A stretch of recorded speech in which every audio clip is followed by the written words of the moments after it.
Avez-vous remarqué que les femmes de l'ancien temps avaient moins de difficultés avec leur belle famille que les filles d'aujourd'hui? Les femmes fortes, femmes battantes. Avez-vous remarqué que ce sont seulement les femmes, en tout cas de cette époque, qui ont des problèmes avec leur belle-mère et pas les hommes avec leur beau-père ou leur belle-mère? Pourquoi ce sont toujours les femmes de cette époque qui ont des problèmes avec leur belle-mère et pas les hommes? Donc, expliquez-moi ça. C'est ça la victimisation éternelle. Le narcissisme, là où les personnes ne sont que des victimes.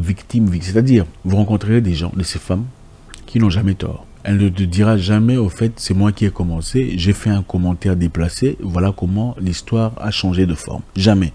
Elles te raconteront tout ce qu'on lui a fait, mais elles ne te diront jamais ce qu'elle a fait pour commencer cette histoire. Dans notre belle édition de Red Pill, c'est toujours avec beaucoup de plaisir qu'on s'est réunis chaque soir pour partager et discuter des sujets très intéressants.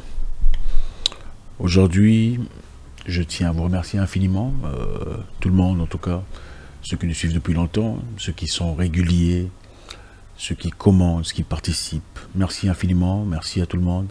Merci à tous les nouveaux, votre première fois avec nous, enchanté. Et j'espère qu'à la fin de cette vidéo, vous n'en sortirez pas bredouille. Aujourd'hui, on a une histoire très intéressante, venant de la République démocratique du Congo. Un homme au nom de Philippe, on fera très vite en tout cas, il n'y a pas beaucoup de temps. Je dois aller dormir, d'abord excusez mes lunettes, en tout cas, je sais tout ça. C'est beau, mais c'est pas pour faire beau. Mes lunettes, c'est parce que j'ai reçu un coup pendant les entraînements, donc mon œil est super enflé. Donc j'avais un choix, soit vous faire une vidéo avec des lunettes, ou carrément ne pas faire de vidéo. Qu'est-ce que vous auriez choisi en tant que public? Dites-moi. Ah voilà, merci. Merci. Donc voilà, Philippe, notre ami congolais, traverse un moment particulièrement difficile. On a besoin de vous, de votre participation. Vous savez, toujours dans ces éditions de Red Pill, c'est toujours question de grandir en communauté. Philippe connaît quelques difficultés après avoir épousé une jeune jolie demoiselle, travailleuse, battante. Vous connaissez les femmes battantes. De l'an 2021, les femmes battantes. En effet, cette jeune fille était très douce, très gentille, très sympathique. À l'époque, quand Philippe cherchait encore à officialiser les choses, vous savez, nous le savons déjà aujourd'hui, ce n'est pas un secret. Quand les femmes veulent que tu officialises les choses, elles sont très gentilles, très polies, très courtoises. Donc, elle n'en était pas différente. Très sympathique à l'égard de Philippe, surtout à l'égard de la famille de Philippe, c'est-à-dire la belle famille, les grandes sœurs de Philippe, sa maman, ses parents en général, et tout le monde. Elle était toujours présente, toujours gentille et sympathique et tout le reste. Donc, cette jeune dame, à l'époque, allait chez Philippe, arrivait chez Philippe, trouvait la maman de Philippe en train de cuisiner. Elle dit, maman, attends, s'il te plaît, je veux t'aider à faire les... Je veux t'aider à faire les oignons. Maman, arrête, je veux t'aider à nettoyer les poissons. Finalement, elle se retrouvait dans la cuisine en train de nettoyer les poissons, en train de faire les oignons, en train de cuisiner pour tout le monde. Et tout le monde l'avait vraiment apprécié. Vous savez, additionner à ça une jeune fille qui va à la prière. Vous savez de quoi je parle, n'est-ce pas? Une jeune fille qui va à la prière, qui fait les poissons à la place de maman, qui nettoie tout ça là, qui balaye la cour avant le mariage. Donc, d'après Philippe, tout a basculé depuis leur mariage. Ils ont désormais 3 enfants, enfin 2 enfants et demi. Et depuis depuis la naissance du premier, excusez-moi, tout avait changé. Elle est devenue soudainement très discourtoise, très impolie, irrévérencieuse et vraiment compliquée. Elle n'affiche clairement plus l'intérêt à l'égard de la famille de Philippe. Celle qui était souvent chez Philippe, c'est-à-dire chez les parents de Philippe, emmener quelques cadeaux. Vous savez, hein, les jeunes filles, on vous connaît, hein, on vous connaît. Avant le mariage, comment vous venez, petit sac de patates douces, un petit sac de manioc, petit sac de riz. Hey, papa, c'est pour vous, maman, c'est pour vous. Désormais, ça n'existe plus. Plus de contact, carrément, tout a changé, quoi. Et à chaque fois que Philippe va visiter ses parents, elle en fait toujours une histoire. Pourquoi tu rentres tard? Je suis parti voir mes parents. Mais oui, mais d'accord, tu sais que nous sommes ici à la maison. Elle en fait toujours une histoire d'elle. Tu vas voir tes parents, pourquoi? Mais nous aussi, on est là. Nous aussi, on est important. Nous aussi, nous aussi.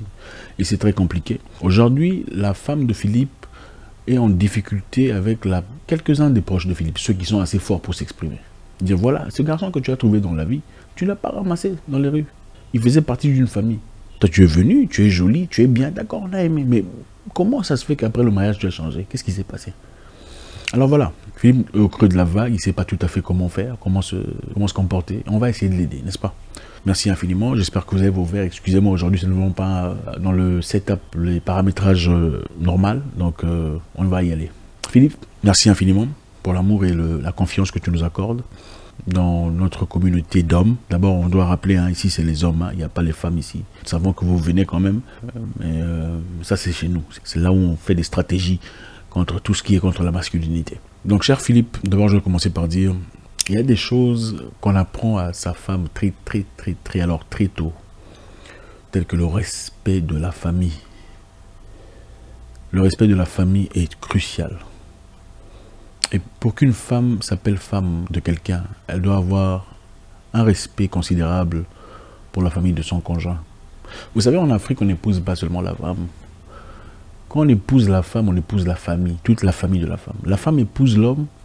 Elle n'épouse pas seulement l'homme, elle épouse toute la famille de l'homme. Donc il ne faut pas venir essayer de nous occidentaliser avec cette mentalité moderne qui ne sert absolument à rien. Avec un taux de 71%, 71% de divorce. Ça ne fonctionne pas. Ça ne fonctionne pas chez nous, il faut le comprendre. Les femmes noires doivent comprendre que la mentalité je sais pas moi, occidentale, machin, histoire là, hybride, ne fonctionne pas. Comme je vous l'ai dit dans le passé, je le dirai encore très vite, rapidement aujourd'hui. Il y a plusieurs sortes de noirs. Il y a les noirs qui sont nés en Afrique, qui ont gardé la mentalité africaine. 1. Les noirs qui sont nés en Afrique, qui ont la mentalité occidentale. 2. Les noirs qui sont partis en Europe, qui ont gardé la mentalité africaine. 3. Les noirs qui sont en Europe, qui sont devenus des hybrides, ils sont complètement perdus là. Celles-là, il faut les laisser épouser des Danois et des anciens prêtres. Et les noirs qui sont nés en Europe, qui ont gardé quand même la mentalité africaine. C'est-à-dire la culture, le respect de la famille, la courtoisie, tout ça là, c'est beau à voir. D'abord, il faut savoir identifier quel genre de noir avec laquelle ou lequel vous faites face. Parce que le fait d'être simplement noir ne fait pas de vous des frères. Je comprends tout à fait. Beaucoup de noirs pensent que voilà, il faut épouser une noire. Si tu épouses une noire, tu sais. Non, toutes les noirs ne sont pas les mêmes. Il y a noir et il y a noir. Ce n'est pas la même chose. Il faut d'abord chercher une personne qui a la mentalité analogue à votre mentalité. Et principalement, peu importe votre calibrage de noir, une personne en tant qu'homme qui respecte votre famille est très important. Donc, premièrement, mettez les bases. Et ça, c'est valide avec n'importe quelle race. Ça, c'est valide avec n'importe quelle race. Mettez les bases. Tu ne peux pas parler ainsi de ma famille. En mon absence ou en ma présence. Non. Oh, genre, pourquoi ils viennent ici, ils ne signalent pas, j'étais même pas prêt. Non, on doit te signaler pourquoi. Ça, c'est l'Afrique, ma chère. Nous sommes des Noirs. Les Noirs, ils ne signalent pas. Non. Écoutez, ceux qui peuvent signaler sont les amis. Alors, est-ce que je peux venir? Oui. Les gens de la famille ne signalent pas chez les Noirs. Oui, excusez-moi, hein, c'est une mentalité copiée. Oui, je comprends. C'est une mentalité copiée. Ah, il doit appeler pour nous. Pourquoi mon frère doit appeler pour venir? Pourquoi? Pourquoi? Pourquoi? Il n'y a aucune raison. C'est aussi ça, la mentalité africaine, la Ubuntu, ou le Ubuntu, c'est-à-dire, bonjour mon frère, comment tu vas? Vous êtes bien rêvé. C'est ça chez nous. Tu as intérêt à t'élever. Ce n'est pas de notre faute si tu es sale jusqu'à 15 heures. Ce n'est pas la faute des hommes si tu ne sais pas prendre de soin. Enfin, nous on a vu en Afrique, les jeunes filles se réveillent tôt, elles prennent soin d'elles, elles se nettoient, elles sont prêtes. Ce n'est pas la faute de ton homme si tu es sale jusqu'à 16 heures. On doit appeler pour t'avertir pour que tu mettes des poudres et tout ça, repoudrage de visage. Il faut assumer, si tu as un visage calibré au pneu de tracteur, mais il faut assumer ça. Bref. Ce qui est intéressant encore dans cette histoire est celle-ci. Avez-vous remarqué que ce sont seulement les femmes, en tout cas de cette époque, qui ont des problèmes avec leur belle-mère et pas les hommes avec leur beau-père ou leur belle-mère? Pourquoi ce sont toujours les femmes de cette époque qui ont des problèmes avec leur belle-mère et pas les hommes? Donc, expliquez-moi ça. C'est ça la victimisation éternelle. Le narcissisme moderne. C'est-à-dire, vous rencontrerez des gens, de ces femmes, qui n'ont jamais tort. Elle ne te dira jamais, au fait, c'est moi qui ai commencé, j'ai fait un commentaire déplacé, voilà comment l'histoire a changé de forme. Jamais. Elles te raconteront tout ce qu'on lui a fait, mais elles ne te diront jamais ce qu'elle a fait pour commencer cette histoire. Je recommence. Elles te raconteront tout ce qu'on lui a fait de mal, mais elles ne te diront jamais ce qu'elles ont fait pour en arriver là. Avec le temps, l'expérience, j'ai compris une chose. Quand une femme de cette époque vient te raconter l'histoire selon laquelle elle a été maltraitée, il faut l'écouter avec beaucoup d'attention. Oh, mon homme m'a fait ça, il m'a fait ça, hein, il m'a... tout ça. Il faut l'écouter avec beaucoup de compassion. Mais il faut aussi écouter l'autre version. Pourquoi? Parce que beaucoup mentent. Et si elles ne mentent pas, elles omettent de présenter des preuves et des sujets et des éléments essentiels qui les incriminent. Elles viennent toujours vous dire, on m'a fait ça. Finalement, je n'arrive pas à comprendre. Comment il peut réagir comme ça? Mais attends, il a réagi comme ça parce que tu l'as incité à réagir comme ça. Les gens ne sont pas fous. Les gens deviennent méchants, c'est suite à quelque chose.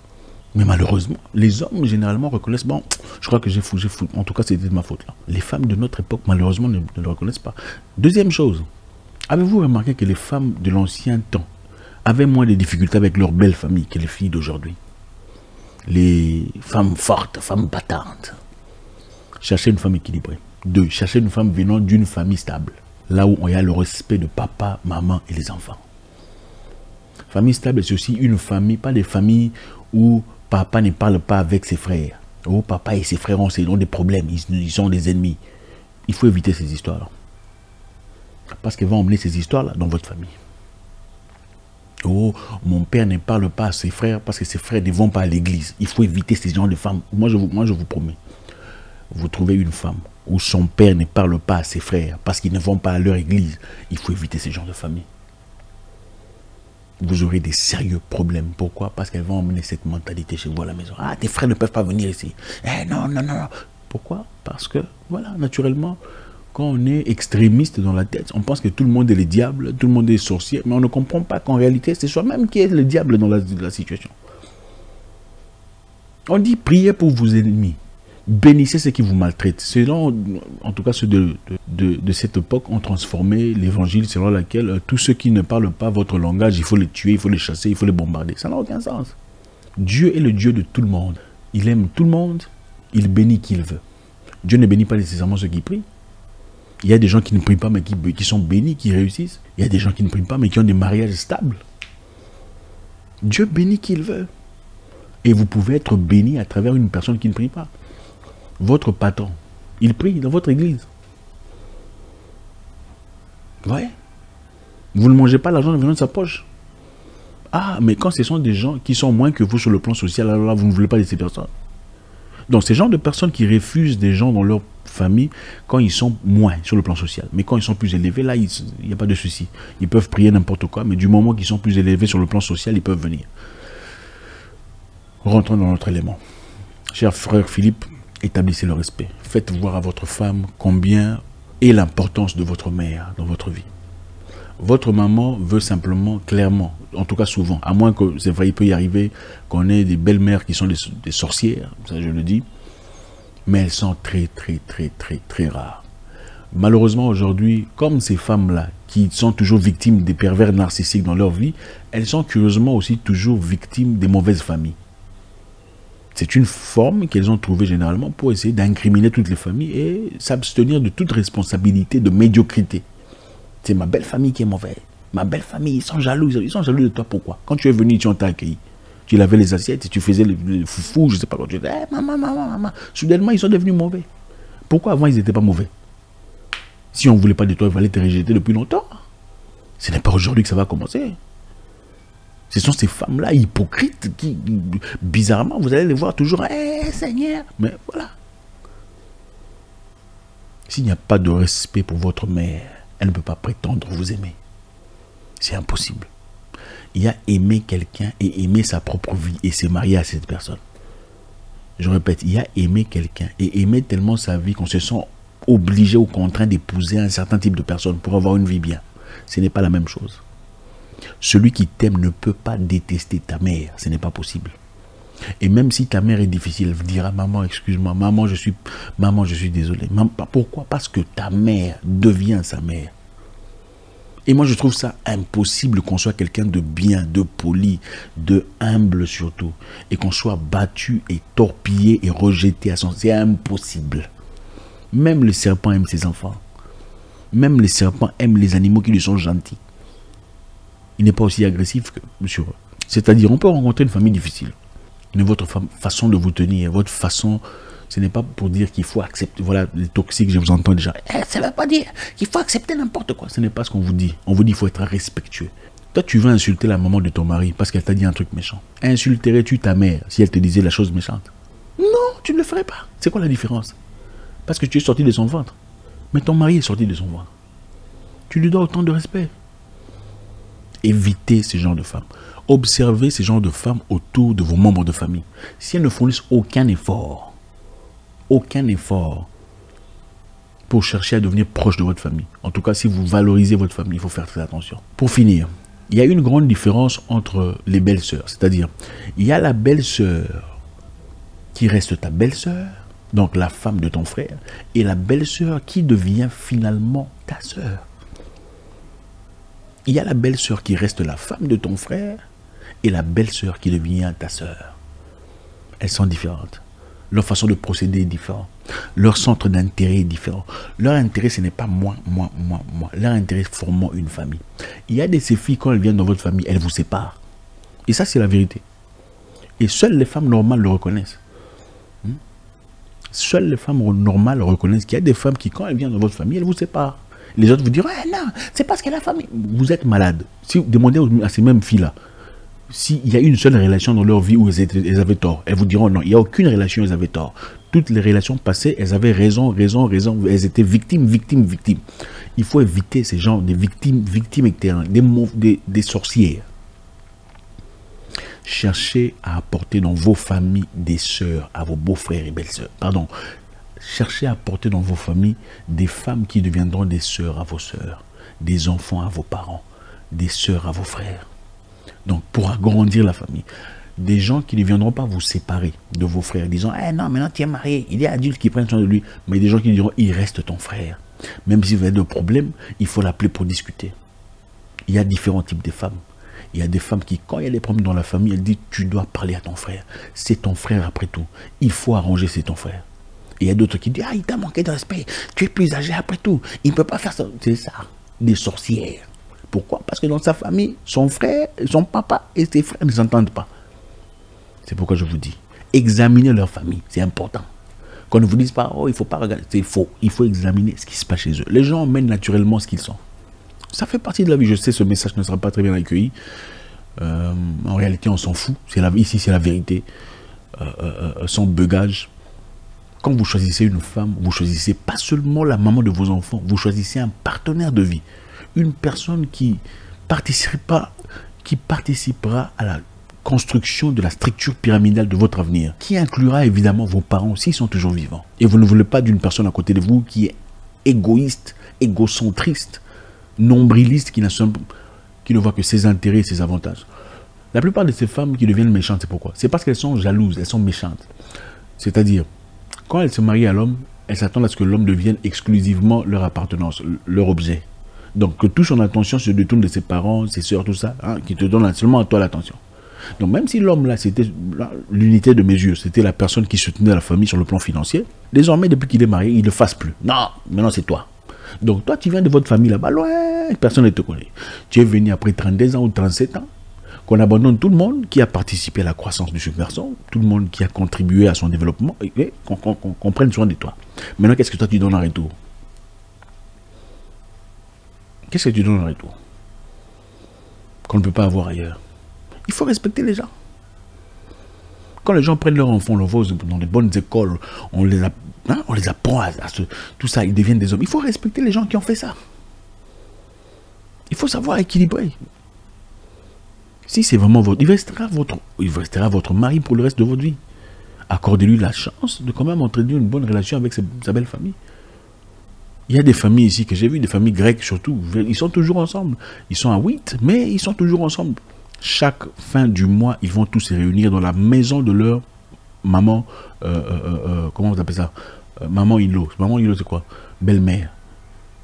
Ils sont tous des patrons, mais chaque samedi de la fin du mois, ils vont dans la famille de la maman, dans la maison de la maman, avec leurs enfants.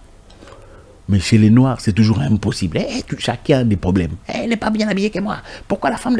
Pourquoi vous êtes comme ça? Pourquoi les hommes n'ont pas de problèmes avec la belle famille? C'est toujours les femmes. Les amis, allez chercher des femmes au village, si c'est nécessaire. Bon, là, je plaisante. Mais cherchez une bonne femme, une personne qui vous démontre clairement l'amour du prochain. Et au lieu de jouir de votre amour, vous serez toujours en train de résoudre des problèmes chaque jour de votre vie. Avec votre belle famille, ça sera compliqué. Bon, merci infiniment les amis, j'espère que ça va. Bon courage Philippe, rétablir le respect, la famille est importante. La vérité est celle-ci. Si tu meurs et qu'elle est encore jeune, elle va se remarier.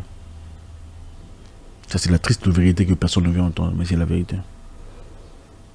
Et on ne peut pas comparer l'amour de maman et l'amour de... Ça ne devrait même pas être un sujet de conversation. Quand vous avez une femme, elle doit devenir l'enfant de votre maman. Et ta maman et votre maman doit devenir sa maman. Vice versa. Ses parents doivent devenir tes parents et tu dois devenir l'enfant de ses parents. Je vous souhaite une excellente soirée. J'espère qu'on a appris quelque chose. Laissez vos commentaires, les amis. Mais je vous souhaite une excellente soirée. J'espère vous parler encore très bientôt dans une nouvelle vidéo.